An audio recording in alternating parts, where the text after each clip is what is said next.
If you're a health nut, or if you've studied nutrition, you may have heard of hydrogenation. Hydrogenation is a reaction that's used by many industrial food processors to convert unsaturated fats into saturated fats. So you have molecules like our oleic acid shown here, which is the major component of olive oil, and our reaction will actually eliminate the double bond here, our alkene, and just produce our alkane single carbon bonds. So essentially what we're doing is we're adding hydrogens, right? So we start off with just 2 hydrogens here because of our double bond. And once we've completed our reaction, we end up with 2 hydrogens on each of our carbons here and that single carbon bond. So we're adding hydrogens. It's an alkene addition hydrogenation reaction. Now, food processors use this reaction because it takes our unsaturated fat and it converts it into a saturated fat. It's more likely to be a solid. It's easier to work with in a lot of our processed foods. The other key thing that it does, of course, is it eliminates our alkene functional group. Now, as we've already seen, our alkenes can react in a variety of different addition reactions. We'll also be looking at other addition reactions of our alkenes today. And so that can lead to various byproducts occurring in our unsaturated fats, including those oxidated byproducts that occur in rancid fats, right? So it can actually help, it can actually reduce the shelf life of our unsaturated fat. And so then by eliminating that in our saturated fats through our hydrogenation process, we're able to increase the shelf life of our food. So there's a practical reason behind this processing, even though, of course, it makes a lot of our processed foods more unhealthy. Now, our hydrogenation reaction can also be very helpful in our organic laboratory as well. So we're going to take a closer look at it and see what kind of reactants and conditions we're going to use, as well as, of course, the exact structure of the products that will form. So we're always going to be starting with an alkene. We're going to be adding, of course, our hydrogen to either side of that double bond in order to produce our new alkane product. Since we're adding 2 hydrogens, we're going to need 2 hydrogens here as our key reactant. We're going to add these hydrogens in the form of hydrogen gas. Now, gases can be a little bit tricky in reactions, right, because they're somewhat hard to get a hold of, right? They like to spread out and they're very dispersed. So what we're going to do is we're going to take that gas and we're going to add it to a metal surface. So typically platinum or palladium or nickel are used for this purpose. And the hydrogen actually will come and it will stick onto this metal surface and we'll just have single hydrogens that will stick off of our surface. So it actually takes the hydrogen gas and it ends up sticking individual hydrogens here. Our alkene then can come in, and remember this double bond essentially acts as a nucleophilic source of electrons. And so we can give these electrons over to our hydrogens in order to form our new bonds. So our alkene comes in, and it's going to be using our electrons to pick up 2 hydrogens from our metal surface. So this will lead to our product. Now notice, as my alkene is coming in, right, so it's going to see a couple hydrogens, and it's actually going to react simultaneously with 2 hydrogens in order to add them both onto our molecule and produce our alkane. Now, since those hydrogens are both added on to the same side, we refer to this as a syn addition. A syn addition involves adding our atoms to both sides, and that occurs here, of course, because we have this single metal surface, so we're only reacting on one side of our alkene. Now, in addition to our alkene product, this reaction also produces a large amount of heat. So it's an exothermic reaction overall. That heat, of course, is going to depend on the initial structure of our alkene. A more stable alkene will reduce a smaller amount of heat, a more unstable alkene will produce a larger amount of heat. So we can actually use this heat of hydrogenation to indicate the stability of our alkene, similar to how we use the heat of combustion to look at the stability of alkanes. Now, we can actually also reverse this hydrogenation. So if we push it back in the other direction, we would call this a dehydrogenation. But of course, since our hydrogenation is an exothermic process, our dehydration is going to be endothermic, and it actually requires a lot of heat. So it's only really done in an industrial setting, and it's fairly expensive overall.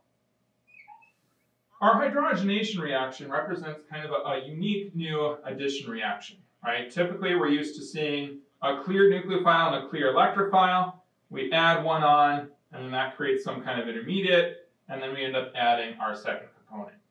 Here we have this syn addition, where we have two hydrogens that are getting added on, and we don't exactly have the same kind of clear electrophile here that we're used to seeing in a lot of our reactions. So we're going to look at a couple different addition reactions that don't have clear nucleophiles and electrophiles, and then we'll look at one final reaction today where we'll actually use an anti-Markovnikov approach, and we'll be adding nucleophiles and electrophiles, but in a slightly different way than we normally expect with our previous addition reactions. The next reaction that we're going to look at is a halogenation. So here we're going to be adding halogens, either bromine or chlorine, to either side of our alkene double bond. Now we're going to see some key differences here compared to our hydrogenation reaction, which we can understand if we look more closely at the mechanism. So we start out with our alkene, and we're going to be reacting it with our diatomic halogen. I'm using bromine here for this example. Now when we look at our alkene here, of course we say that our alkene is always somewhat nucleophilic because of the extra electrons sitting there in that pi bond.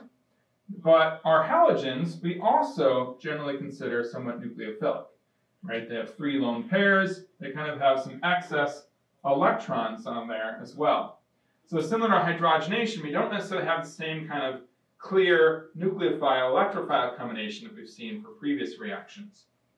However, you should also remember that our halogens make great leaving groups, right? So we often see reactions where our bond breaks as the halogen takes those extra electrons and runs off with it. So we're actually going to combine both of these properties in kind of a weird nucleophile reaction. So our alkene is going to use its electrons to attack our bromine, and we're going to break this off as a leaving group.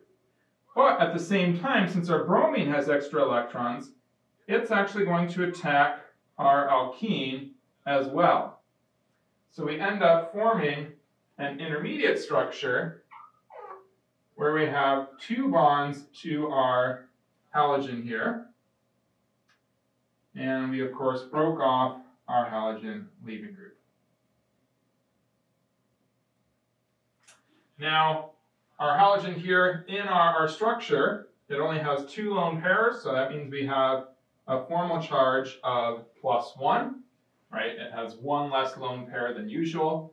So we started with 2 neutral reactants. We end up with a positive product and a negative product. Now at this point, our bromine is clearly unhappy, right? It has a positive charge. It can actually share that positive charge somewhat with our carbons, but it still doesn't have as many electrons as it would like. We have our bromine here that acts as a great nucleophile, our bromide ion rather. And so we can actually do essentially an SN2 reaction here using our bromide nucleophile. So we're going to come in, and we're going to attack from the backside because it's a SN2 reaction, break off this bond, essentially using our halogen as a leaving group, and that produces our halogenated product, right? So our bromine ends up bonding down here, and our other bromine ends up still bonded up here. Right, so one of its bonds to our carbon structure broke, this bond right here, but the other bond is still there. Right, so it came off as a leaving group from this carbon, but it still is attached to the other carbon to create, of course, our halogenated product. So we succeeded in adding on our two bromines. And of course, we could see the same kind of reaction with our chlorine as well. Now, what you should notice here is that one of my bromines, of course, attacked from the back, one attacked from the front, right? So they end up on opposite sides of my initial alkene. And I did this on purpose because this is going to be an anti-addition reaction. So syn referred to a reaction that occurred where both things were added on the same side. Anti refers to when we have two things that are added to opposite sides. So our hydrogen in our hydrogenation reactions was syn added to the same side as the alkene approached our metal surface. Here, our halogen adds on opposite sides. We first form this little positively charged structure here, which we call a cyclic halonium ion. So halo, of course, from our halogen. IUM is our standard ending for any cation, so it's a cyclic halonium. And then we break that in essentially an SN2 step to produce our anti-product. Now in this reaction, our rate-limiting step, of course, is going to be the formation of this cyclic halonium ion intermediate. So this is rate-limiting because we form this positively charged structure where our bromine is kind of unhappy because it doesn't have as many electrons as it would like to have. Now, as I mentioned, this positive charge can kind of get shared out to some extent with my carbons here. So my carbons actually will carry some amount of that positive charge. So we can almost say that there are, we can actually say that there are partial positive charges here from our bromine kind of pulling some of those excess electrons away from our carbons so that it can try to support that or eliminate that positive charge to some extent on itself. Now, as we've seen previously, positive charges are more stable on carbons when those carbons are more substituted. So notice here I'm looking at another alkene where I have a more substituted starting alkene, and that leads to more substituted carbons in my intermediates. So my intermediate is going to be more stable because those more substituted carbons will be able to carry more of that positive charge, and my reaction will occur more quickly overall. So again, our mechanism shows us clearly that our reactivity will be highest for more substituted alkenes, and then it will decrease as we decrease our substitution. Now, one of the things you should notice in this reaction mechanism is that our cyclic halonium ion intermediate is essentially just acting here as a very good leaving group and electrophile. Right? We have our bromine and the bond to our carbon that's acting as a leaving group. It's breaking off. Again, using that curved arrow that we showed earlier. And we have our nucleophile, which was our bromide ion, coming in and attacking. However, let's suppose that we do this reaction in a water-based solvent or some other nucleophilic solvent. So water, of course, contains a weak nucleophile in the form of our oxygen with its partial negative charge. So our bromide is a better nucleophile, but if we're using a water solvent, that means that we have a large amount of water and probably a relatively small amount of our bromide ion. So in this case, our water can actually act as the nucleophile instead of our bromide ion.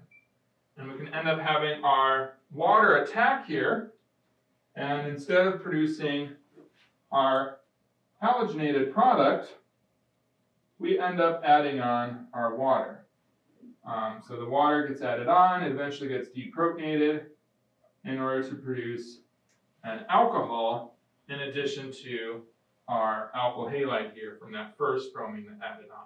Refer to this as a cohalogenation, and we'll see this cohalogenation occur when we're doing a halogenation reaction, but in the presence of large amounts of a weaker nucleophilic solvent. Now, there are a couple other important alkene addition reactions that involve adding the same thing to both sides of an alkene double bond. The next one we're going to look at is ozonolysis. So ozonolysis uses ozone, which is O3, in order to actually add double bonds to oxygen on either side of our alkene double bond. Notice we also actually end up breaking our molecule apart into two smaller molecules. So it's a very unique way of splitting our molecule, as well as creating these new carbonyl functional groups. Now, for our ozonolysis reaction, we're not going to look at the full mechanism, but we will take a closer look to understand some of the distinct steps that occur here in this reaction. So let's start off with an example alkene. So here we have a tri-substitute alkene. And so we're reacting it in two different steps. So that's what our numbers here mean. In the first step, we're just adding ozone. We could also add some kind of solvent here, such as methanol. But it's the ozone that's going to be our key reactant. Now, what the ozone is going to do is it's going to add on to our carbons here in our alkene bond. So we call this an oxidation. So oxidations occur when we're adding on oxygens and we're actually taking electrons away from our carbons. So these oxygens add on here and we create this ozonide intermediate where we actually have this kind of strange cyclic oxygen-based structure. Once we've oxidized our alkene and created this ozonide intermediate in our first step, we then need to break this apart in a reduction reaction to get our products. So what we're going to do here in our second step, we use this dimethyl sulfide here as a reducing agent. So in a reduction reaction, we're giving extra electrons here and removing some of our oxygens. And so we're going to take out one of our oxygens here, and we're going to end up forming those carbon-oxygen double bonds. So we get one from one side here, and then one on the other side. So these would be our products here. And that would be our final products from the ozonolysis reaction. Now again, I'm not showing the full reaction mechanism here. I just want you to know that it's occurring in two distinct steps. We get this ozonide intermediate, and then we break it apart to get what we call these carbonyl functional groups. In terms of the overall reaction, essentially what we're doing is we're just splitting this alkene double bond right down the middle, and then we're capping the broken ends with oxygens, right? So notice we just split this in half, and then our products here are just those two halves with oxygens added on. Our epoxidation reaction is somewhat similar to our ozonolysis reaction, in that we're going to be adding oxygen bonds to both of our carbons that have our initial carbon-carbon double bond. The main difference you'll notice here is that we end up with a cyclic oxygen-based product, whereas with our ozonolysis, that cyclic oxygen-based compound.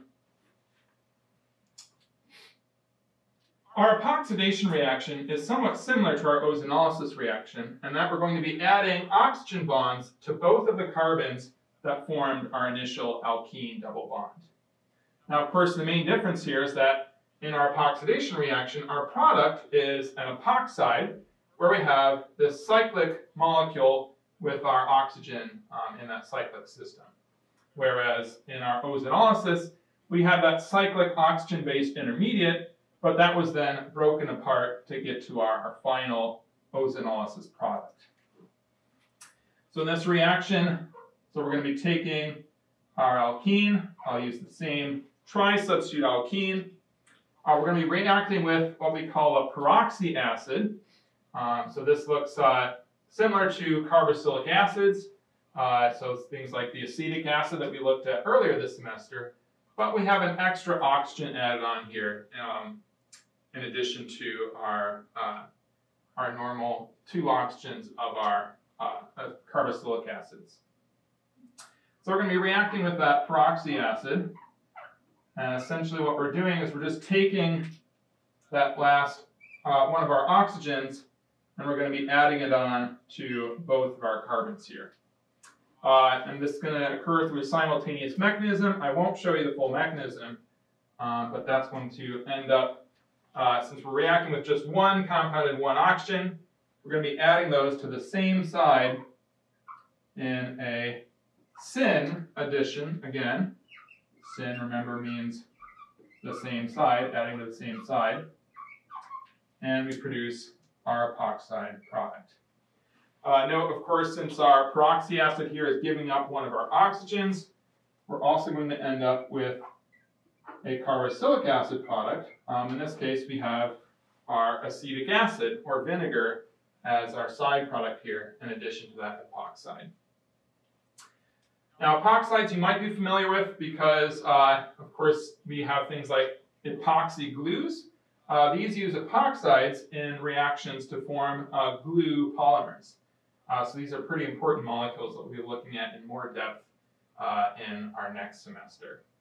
The final reaction that we'll look at here for our alkenes is the hydroboration-oxidation reaction. What this reaction does is it adds on a hydrogen and an OH, an alcohol, to either side of our alkene double bond. So you might notice this is just hydration, essentially, right? We're just adding on water to our alkene double bond. So why do we care about this reaction as compared to the previous hydration reaction that I've shown you before, using water and a strong acid? Well, the unique thing about this reaction is we're going to twist our normal reaction in order to complete this in an anti-Markovnikov fashion. So this is going to be a somewhat unique reaction, similar to some of the other reactions that we've seen today, that will kind of rearrange our normal rules of electrophile and nucleophile in order to add on our reactants in a new way. So in this reaction, we start out with our alkene again, as always. I'm using our tri-substitute alkene. And this is again going to act as our nucleophile with that extra source of electrons in our pi bonds. And we're going to add on a boron hydride-based compound. This can be this diboron compound here, or our single boron. We'll usually have some kind of solvent like THF. THF is a relatively nonpolar solvent that's commonly used for a lot of organic reactions. So our boron-based compound, we have our borons bonded to hydrogens. Now, if you remember from the periodic table, boron is actually pretty far on the left-hand side of our periodic table. So that means that it's not very electronegative, and our hydrogen actually is somewhat more electronegative than our boron. So we actually have the electron density in our bonds pulled somewhat towards our hydrogens. So our hydrogens are actually going to be partially negative, and our borons will be partial positive. So in our reaction, our nucleophile of our alkene is going to attack the boron, and our hydrogen is going to act as the nucleophile, and it's going to attack our alkene. Now, if our alkene attacks our boron, the alkene is going to want to attack it so that the boron ends up bound to our less substituted carbon, and our positive charge sits at the more stable location at our more substituted carbon. So, of course, that means that our hydrogen is going to be attacking to that more substituted position as kind of our second nucleophile here. And our transition state actually doesn't have a carbocation, but it still follows the same rules in terms of our nucleophile attacking that site that can support the larger positive charge. So we get this transition state where kind of both bonds are forming at the same time as we're adding our nucleophilic hydrogen to the more substituted position, and our electrophilic boron to the less substituted position. The end result is a alkyl borane, where we end up adding on our boron over here and our hydrogen over here. Notice, since this is simultaneous, this would again be a syn addition. Now, of course, our product isn't an alkyl borane, right? So we need our second step here with hydrogen peroxide and our hydroxide ion in order to react to our final alcohol product. So what this hydrogen peroxide and hydroxide ion are doing here is it's a oxidation reaction. So oxidation, again, is a reaction where we're adding on oxygens and kind of pulling electrons away from our carbons. This oxidation reaction, we won't look at the full mechanism, but essentially what it's going to do is just replace our boron here with our new oxygen. So our structure looks exactly the same, except that we have our OH there instead of our boron, and now we've successfully managed to add our OH to the less substituted position in an anti-Markovnikov fashion. So again, notice we're not really breaking the rules that we talked about earlier, right? We're adding our nucleophile to the more substituted position. It's just that in this case, our nucleophile is actually this hydrogen, right? Our hydrogen is acting as a nucleophile because we attached it to an even less electronegative atom in our boron. And so the boron became more positive, the hydrogen became more negative, and it attacked that more substituted carbon that would carry the larger share of that positive charge. Our hydroboration-oxidation reaction, as well as all of the other reactions that we've looked at today, show the many different ways that we can manipulate our alkenes and produce a variety of different products. This makes alkenes very useful in our organic laboratory. But again, it can cause problems in our real-world settings, right? With our unsaturated fatty acids, they can actually be too reactive and they can break down too quickly or react and create products that we wouldn't really want to eat. So this reactivity is actually something that we have to balance in organic chemistry, where when we make products, we want them to be reactive enough to carry out their specific function, but we don't want them to be too reactive so that they end up reacting and creating nasty side products that we don't actually want.